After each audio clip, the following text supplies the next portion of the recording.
Max McCrea, United States Marine Corps, Korea, the Forgotten War.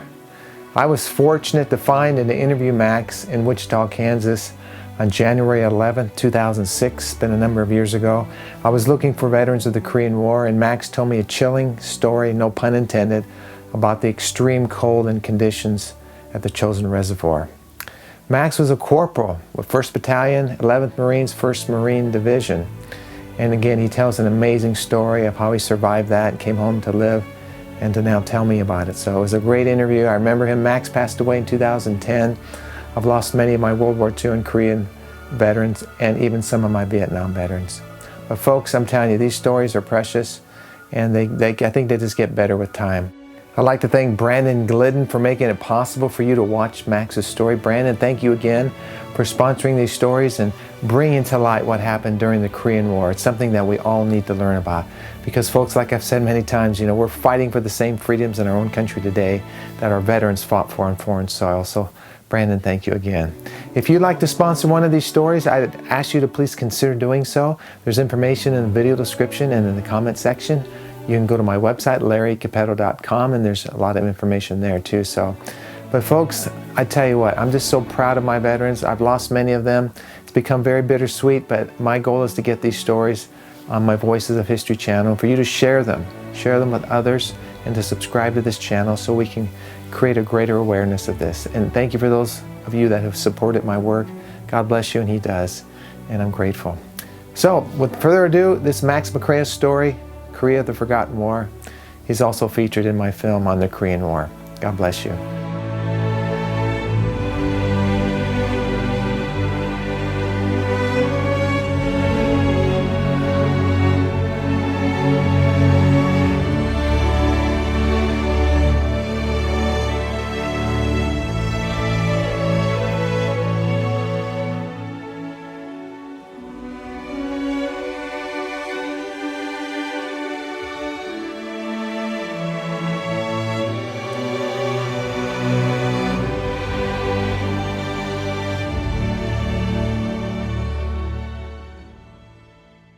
Marine Division? Yes. Okay, what is there, a division or a company or? 1st Battalion, 11th Marines, 1st Marine Division.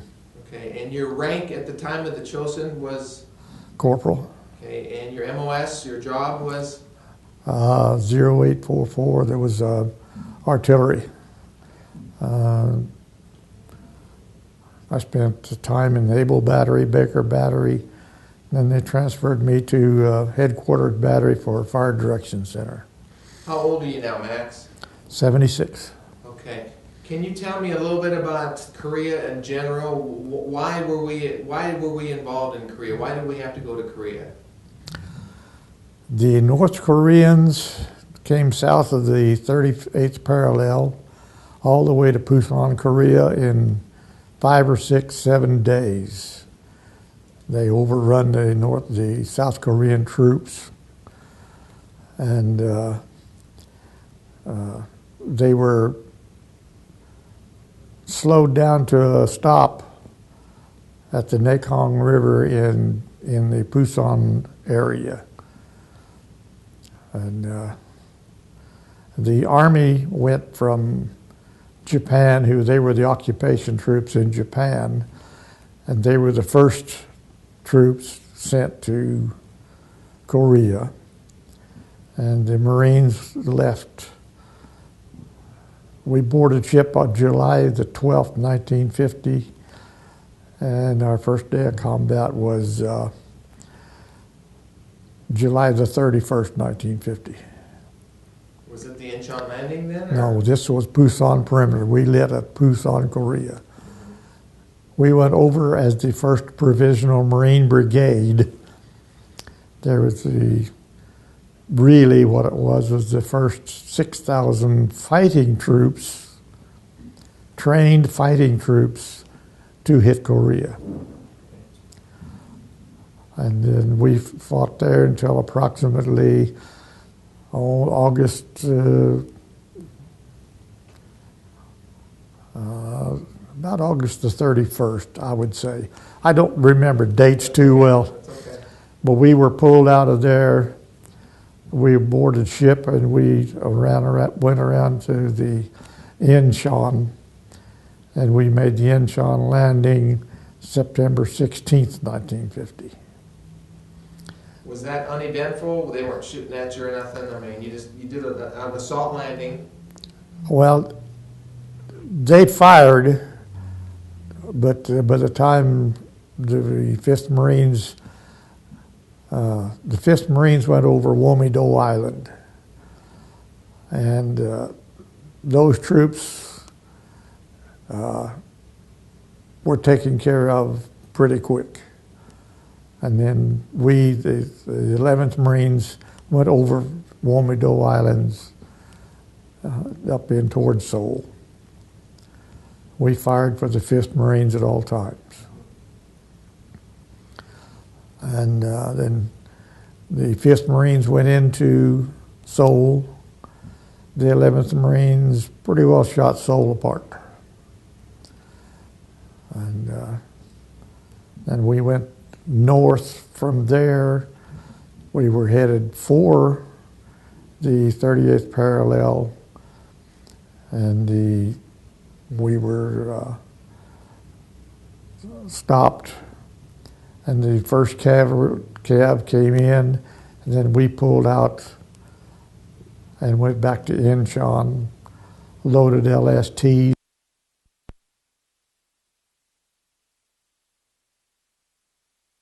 Now, they loaded us aboard ships, LSTs mostly, and we sailed south around the Pusan and went up north to the Wonsan Harbor. We had to sail up and down there for about a week and a half. The North Koreans had mined the Wonsan Harbor, and I don't know who took them. I suppose they have a regular outfit that takes the mines out of the water. I would say Seabees. I don't know who done that. And then we made an amphibious landing at Wonsan, and we were told that Bob Hope was giving a Christmas show right over the mountain to our left, or the south of us. But we turned north and fought our way up along the road, along the eastern edge of North Korea, and then we turned to north and fought our way up to the Chosin Reservoir. Okay, let's start talking about the Chosin Reservoir. That's the focus of what I want to talk to you about. I've heard some things about it, and I guess just take me into it. I mean, where you were, what you were doing, and obviously you're going to talk about the cold and what type of warfare was going on there. So just talk me into how you got there and what you're starting to do. Well, being an artilleryman, we fired for the 5th Marines as usual. We spent, the Chinese didn't hit until after Thanksgiving Day, 1950. My 21st birthday was Thanksgiving Day over there in 1950. And it was cold. And it was approximately, they told us it was 35 below zero. 40-mile-an-hour wind, and it was snowing. The helicopters weren't much in those days. They were just but they lowered down our Thanksgiving dinner, and you put it in your mess kit. You walked about 30, 35, 40 feet, sat down to eat it, and it was frozen solid. But we made it anyway. And then about 4 or 5 days later, the Chinese came across, and they told us that to prepare to evacuate. And we moved along the road that we came up on, The 5th Marines were on both sides of us, up on the side of the mountains. And we moved slowly along the road. And if they needed fire, we set up immediately and fired for them, taking care of the problems that they had. So tell me a little bit more about now your exact job for firing. Were you firing artillery yourself, or? I did after the first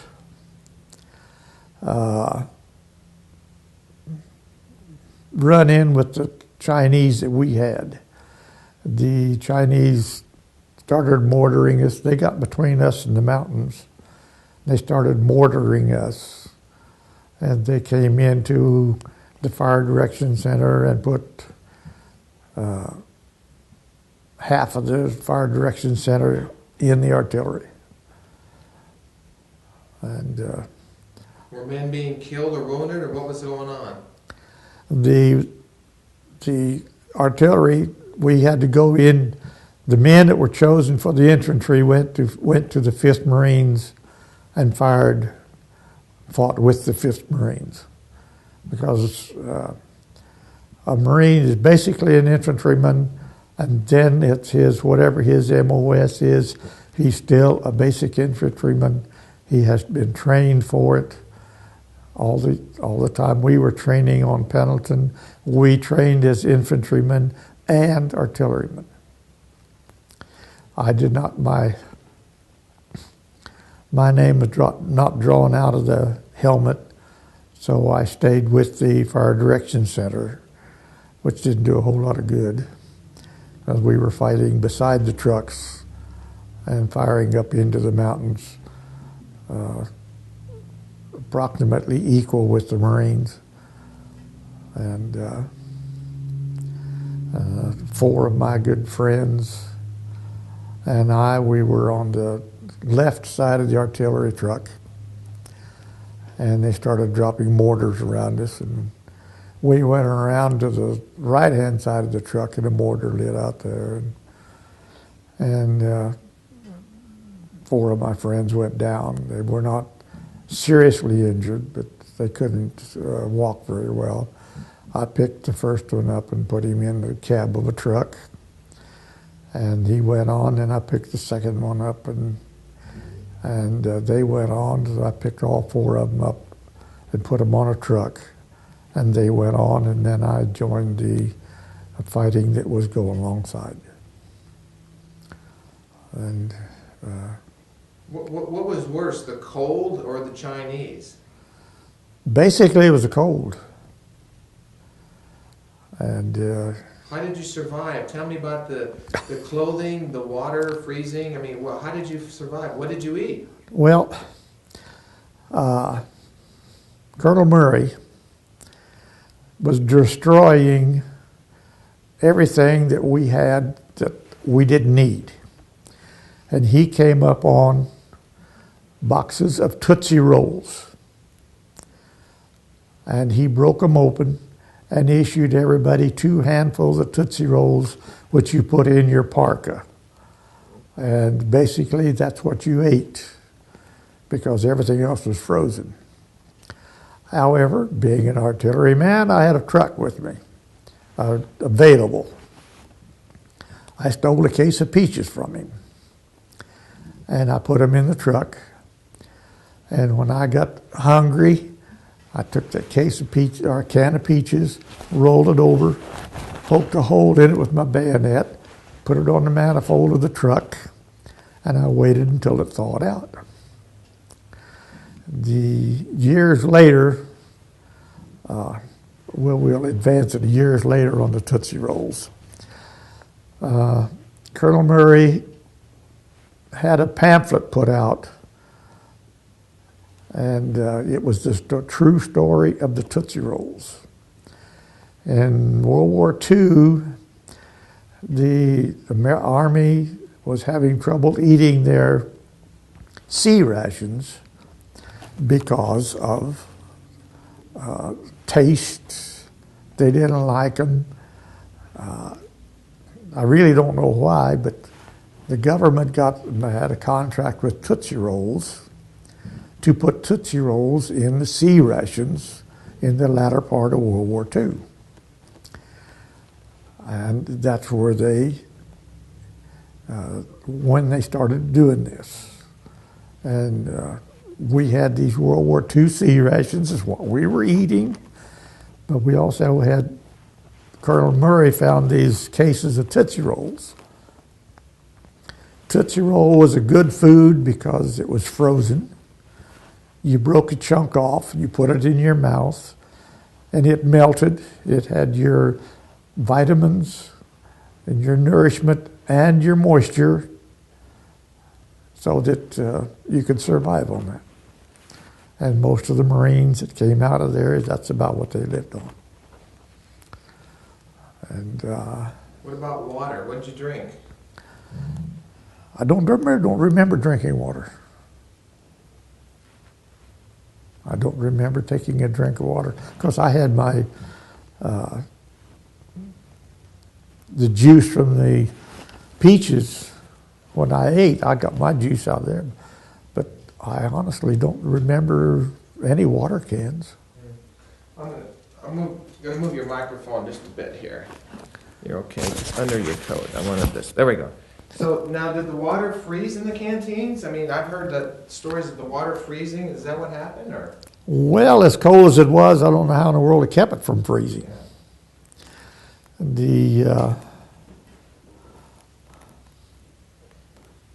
don't recall ever getting my canteen out for water. What are you wearing clothing-wise, and are your feet freezing? I mean, tell me what's going on. We had long johns on, and we had a parka with a hood. We had rubber combat boots with a 3/4 inch thick insole. You were supposed to take your boot off at night. You kept a insole under each shoulder, and at night you were supposed to take that off and change, and so you could dry them out. The only problem is they were frozen to your feet. How are you going to get them off? And 78 miles. The fighting, I don't know how to explain the fighting going on. We were artillery, we were going down a road that had a railroad track about 100 to 150 yards going east. It would be north of us. And occasionally the Chinese would sneak down in there and attack the artillery. So we always had to be ready for that. And they come up generally daylight. And they come up with their bugles like they did up. Every time they charged, they had their bugles. Infantry, no matter who you were, they gave you a bugle call on their charge. And they didn't come every night because they couldn't move that fast. Most of the Chinese that we found were barefooted, very poor clothing, and those that were not killed during combat froze to death anyway. And a lot of Marines froze to death. Did you see Marines that were dead, frozen? I mean, yes. How does that happen? Can't they get help before they freeze? Well, how does that happen? You could freeze before you know it. Most of the wounded, like my friend that I put on the first truck, they put him in a sleeping bag and in a truck. And he laid in that truck without getting out of that sleeping bag for 78 miles. And his feet are like mush. It's hard to walk.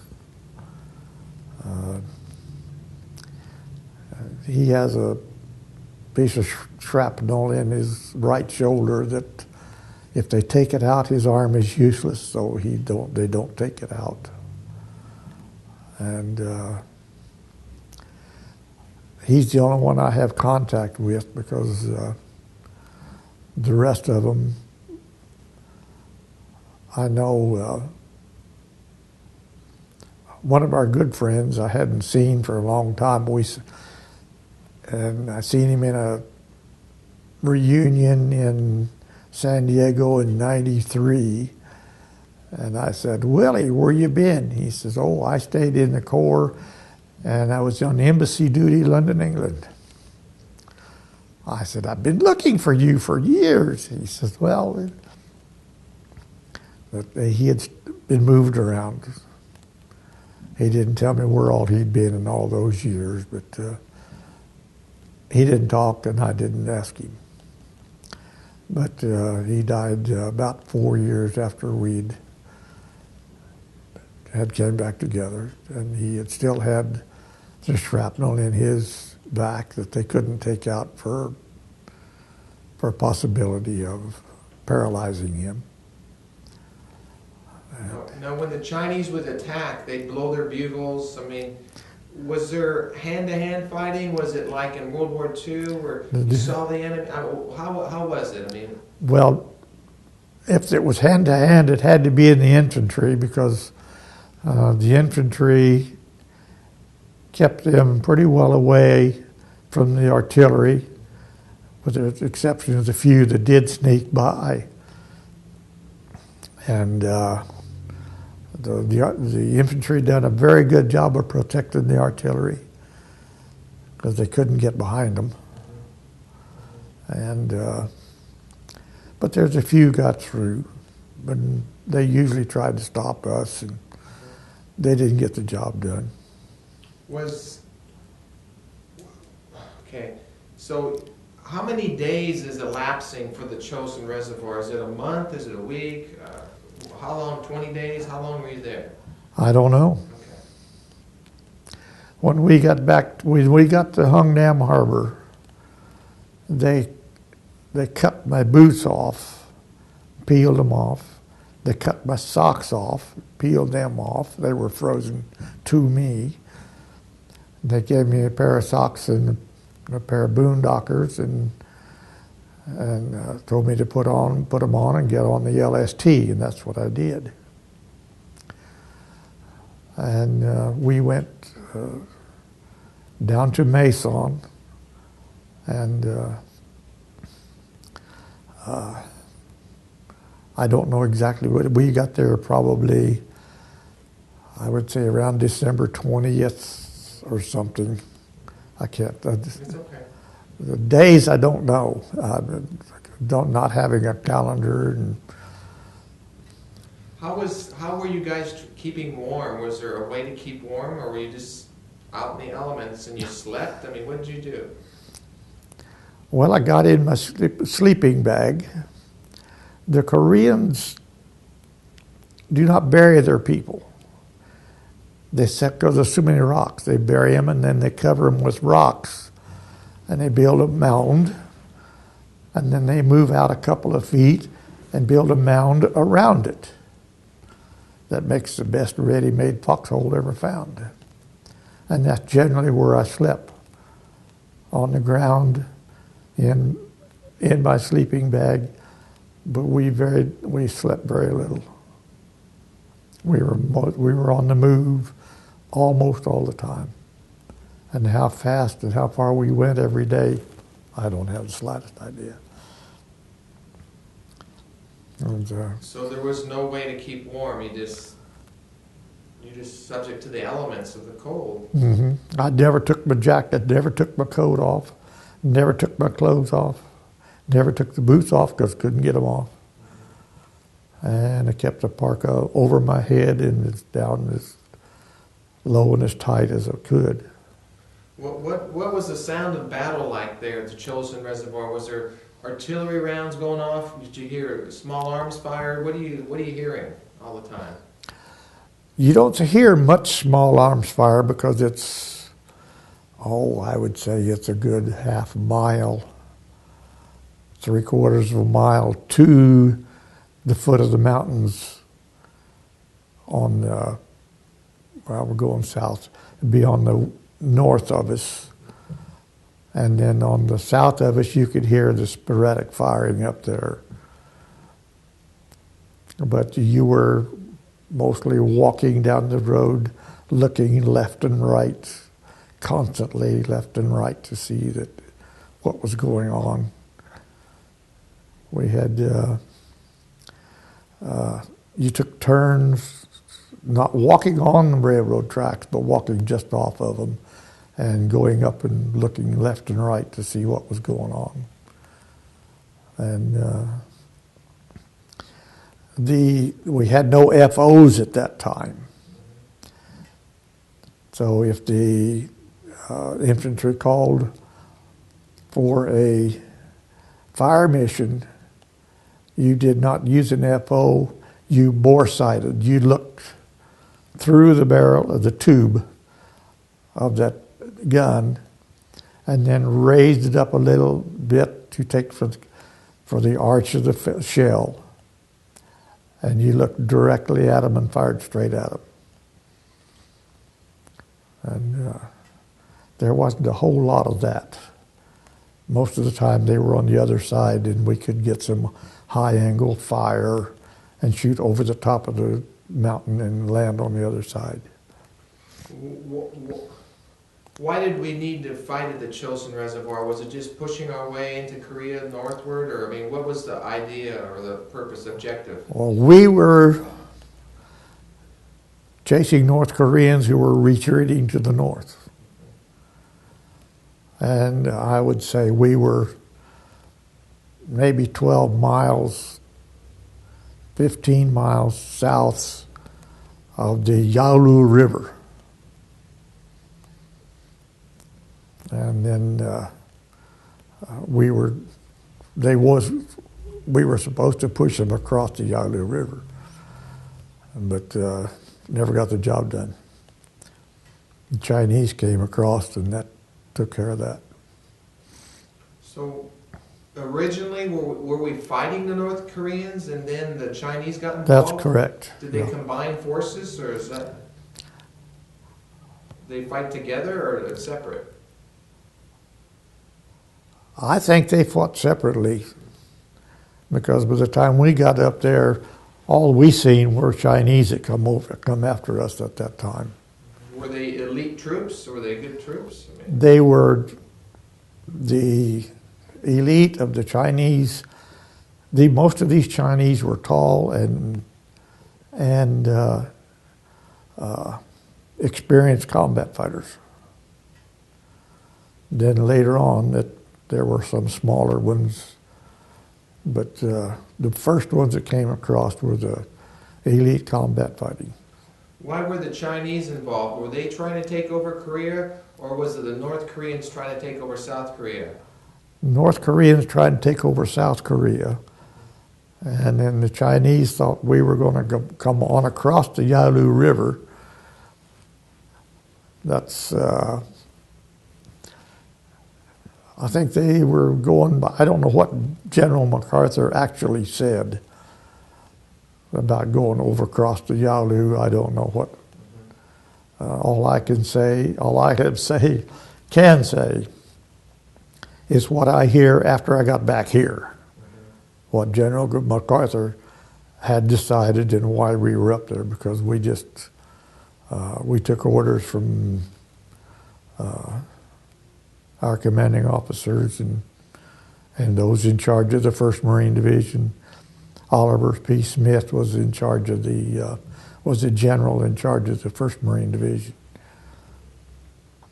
And the Army radioed us. In fact, the Army general flew in his helicopter and told Oliver Smith to have all the men, give all the men all the ammunition they could carry and all the food they could carry, and let them fight their way out. And General Smith says we come out as one or not at all. And that's what we did. Because if you'd have came out one at a time, there was, I don't know how the Army handled theirs. I don't know anything about the Army. But I do know that a lot of them were captured up in Pyongyang in concentration camps or prison camps. Was the fighting in Korea different than World War II? The fighting in Korea was different than any other war, period. What's the difference? The Koreans never had any thought about life. And the Pusan perimeter, they came in hordes across the river. Can you turn that off a minute? Sure. That was after the Chosin Reservoir, right? No, this is before. Oh, before, okay. Because the North Koreans came all the way down from the 38th parallel to the Pusan area within less than 7 days. Because they overrun the South Korean soldiers weren't much of a soldier, and they just run them and chased them all the way back. They didn't have much resistance in coming down there at all. So at the Chosin Reservoir, we're fighting the Chinese. Right. We fought the North Koreans into their Chosin Reservoir area, and then we fought the Chinese to get out of there. And so now, as far as, like I compared World War II in Korea, would you call that guerrilla warfare that was going on? Or, you couldn't see, did you see the enemy, or was it just they were... Oh yeah, you've seen them. Yeah. They did not hide too well. They come over the mountain at you in squads, companies. They didn't hide and let you come up to them. They came at you. And we get most of our information from the FOs, our forward observers, when they call for a fire mission. And they had T-34 Russian tanks down in the Pusan area. And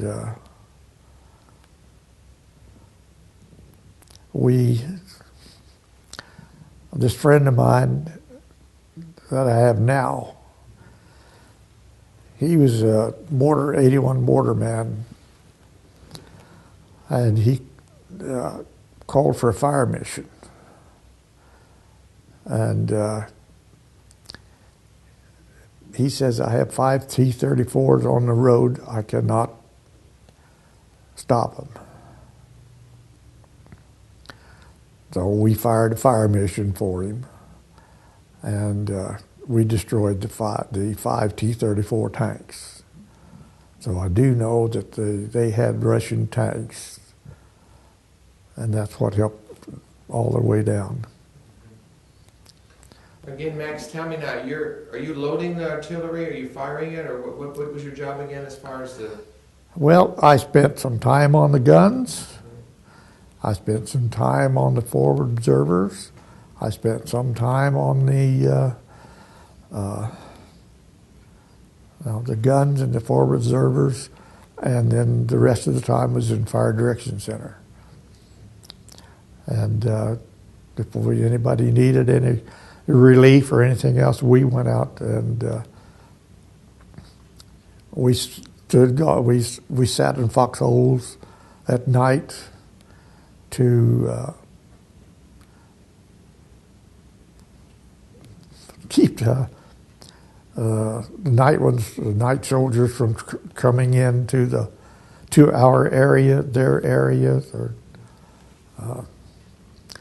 and the artillery was approximately a mile and a half from the front lines at all times, because that 105 would only shoot 17,000 yards, which is 5 miles.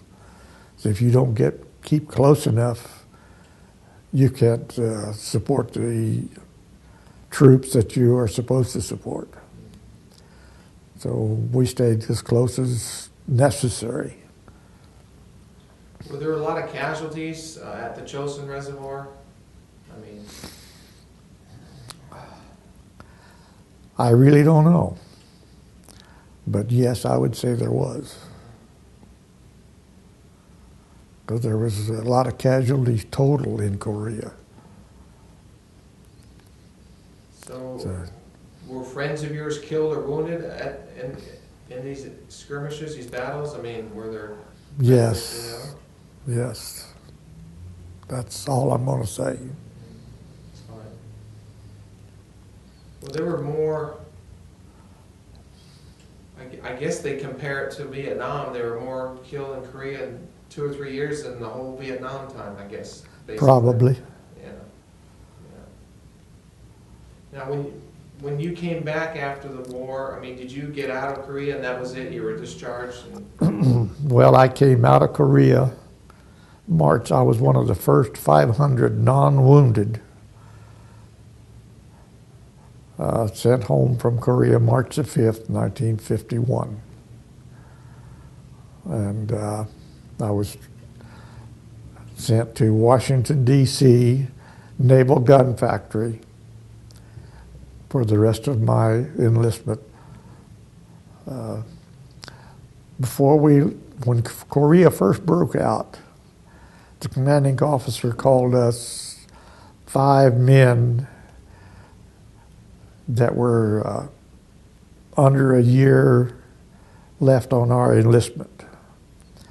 Asked us if we wished to extend for a year voluntarily or wait and go over with the 1st Marine Division later on. And he gave us the afternoon off to think about it. And we went back in about 5 o'clock that night. Friday night it was.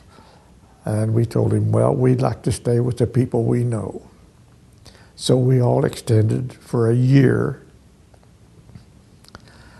And they paid us $49 and something travel money from Camp Pendleton back to Wichita. And Monday morning, the federal government automatically extended everybody a year. So I made money on that. But that we kept the people we knew. We went over with the people we trained with. And if we had stayed back and went over with the 1st Marine Division, we don't know who we'd been with. And you train with people, you know those people. That's what everybody of the Marine Corps believes in. They don't, that's the way I believe. I think they do anyway, because they don't transfer you around very much once you're trained, and you keep you trained year round. So the camaraderie of the Marine Corps, you depend on each other? You depend on each other because you know that man that's with you knows what he's doing. So you work as a unit, and that unit is what does it. And that unit, if we could get all together now, you'd still be brothers. But as far as I know now, there's only about 5, maybe 5 of the 28 that went with us. That are still alive? That are still alive. But they were not killed over there. We lost 3 or 4 over there, but not... What was the hardest thing for you in Korea or the Chosin Reservoir? What was the most difficult thing for you that you had to go through or face? The weather. Because that was your biggest enemy, was the weather. Keep from freezing to death. And if somebody burned a house, that's where you found most people were hanging around. And we burnt most homes, because they weren't much of a home anyway. And anything that the enemy could use, you burnt up, and yet you warmed yourself up. Are you a religious person? Were you praying during these times, or I mean, how are you keeping it together? I was raised going to church.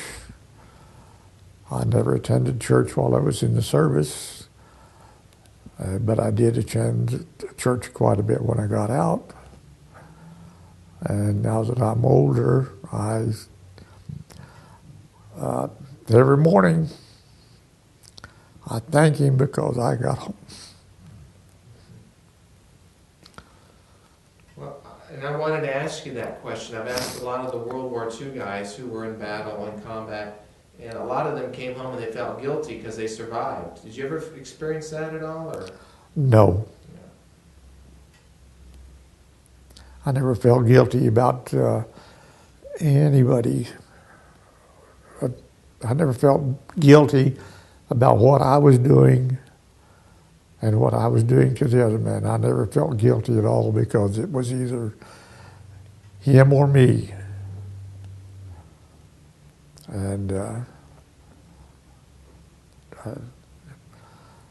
it didn't bother me a bit. I still have my nightmares. But the wife told me not to tell these stories too much, but that's the only way I can sleep at nights a lot of times. Can I ask what you dream about? Just Korea or the cold or what? I really don't remember. Yeah. I think a lot of it is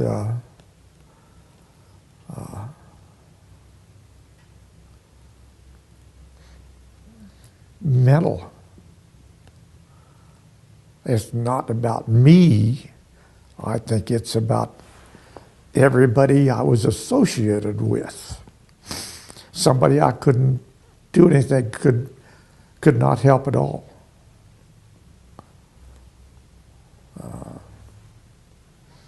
The man is laying over there and you know you can't do anything for him.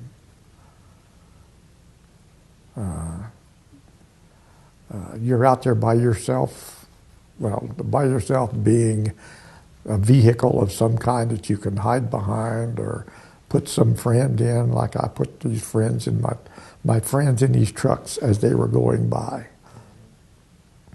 But once those trucks went by, there's nothing else you can do. You're out there by yourself or with your friends. And you're so busy, you don't talk to them very much.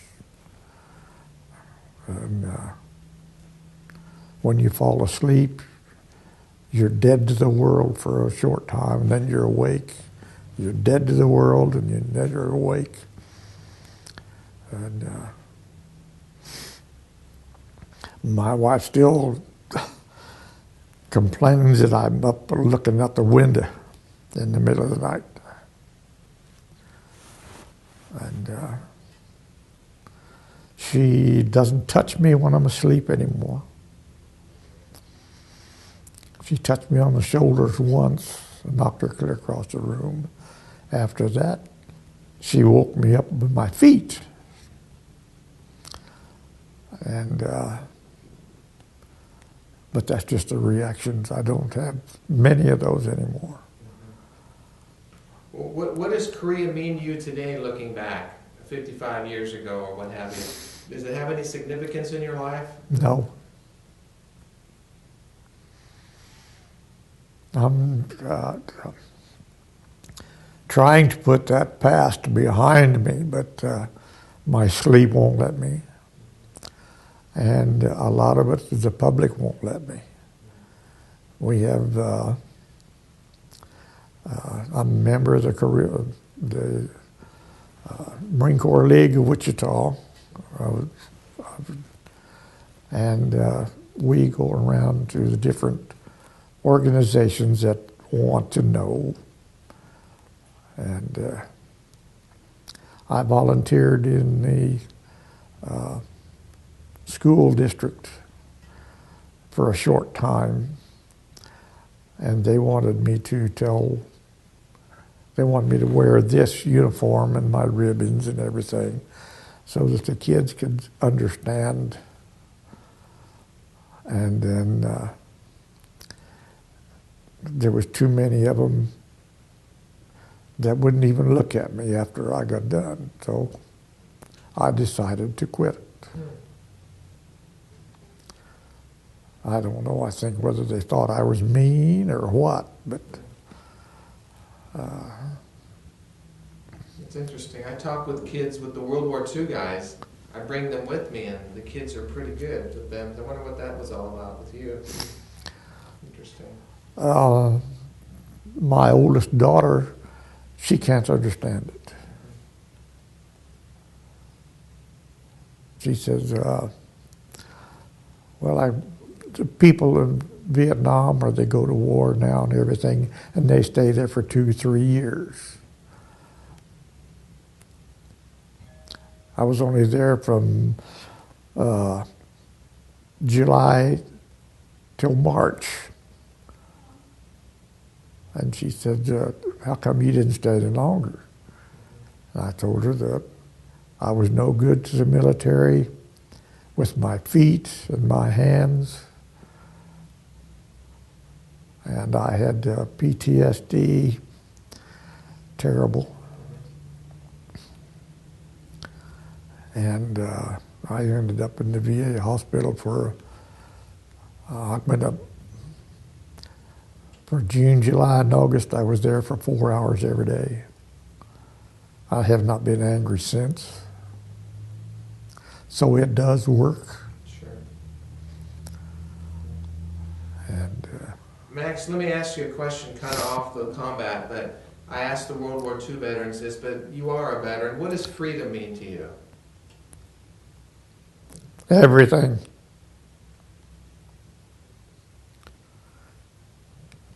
And I think we take freedom too much for granted. And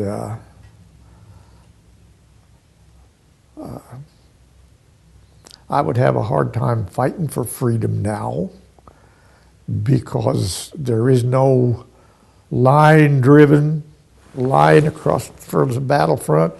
Everybody on that side of that line's the enemy. Well, it's not that way anymore.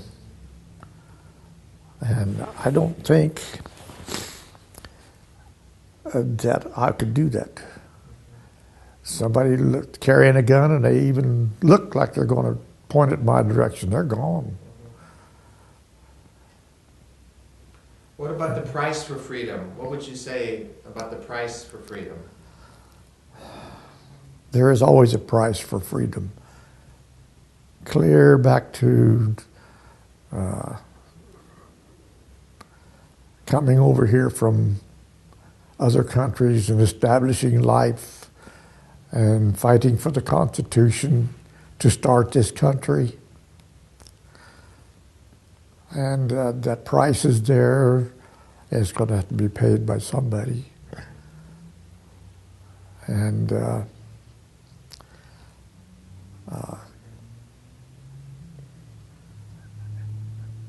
if I was that young now, I would probably do what they're doing now. What does the American flag mean to you? Everything. You better be careful with an American flag. You'll have me on top of you. There is a way to destroy the flag, and that's the only way. And there are ceremonies to do away with the old and worn flags. That's the only way to get rid of it. And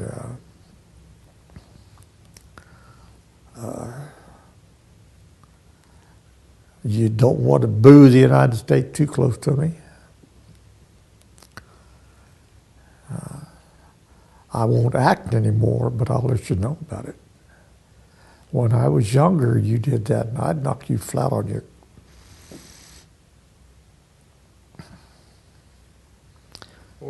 And your service to the country, you're proud of that? Absolutely. That's to me, I'll get a little bit off right here. I had my Korean hat on. I wear it quite a bit. This has been several years ago now, though. But in fact, it's been more than several years. It's when these people were booing the troops coming home from Vietnam. And this man was standing on a corner, and I was walking by, and he says, "Good thing you weren't in Vietnam." I said, "Why?" He says, "I'd boo you for walking by." I said, "Oh?" I said, "In other words, if I come off of the ship right now, you'd boo me for that?" He said, "Yes," and I hit him. Put my foot in his chest, and I said, "All right, buddy, the next time I see you, you had better be behaving." And I've never seen the man since. I don't know who he was then. And I don't think he's going to remember me. But that's been years ago. And no, I respect anybody that, if they were not drafted, there's no problem with that. If they did not go down and volunteer, there's no problem with that. But if they were asked to serve, I think they should. And it's... I agree. Yeah, my older brother was in the Navy in World War II and the Air Force for Korea. And my younger brother was in the Air Force, but it was not in the fighting times. But he was in the Air Force when they blew one of the hydrogen bombs up. He was in a B-29 that followed that cloud. And he says he didn't do anything. Well, you're following a radioactive cloud, you're doing something. And so it depends on what people do. People that they don't have to go because of the job they had. That job was important. And the women of America in World War II, people, they don't say anything about them, but every one of them was a hero. Heroes don't come off the battlefield, always. And that's just the way I look at it. I interviewed an 86-year-old woman yesterday who was with one of the field hospitals on Saipan, taking care of the wounded from Iwo Jima. So, she's Army. I'm going to ask you to do one more thing. I hope this is okay with you. If not, I can get your hat. But can I get you to give me a salute into the camera, and I'll bring your hat over if you'd like to do that. And I prefer that you sit down, but if you want to stand up, that's okay. What are you comfortable with? I always ask the veterans to give me a salute at the end of the camera. Then I'll be standing. Pardon? Then I'll be standing.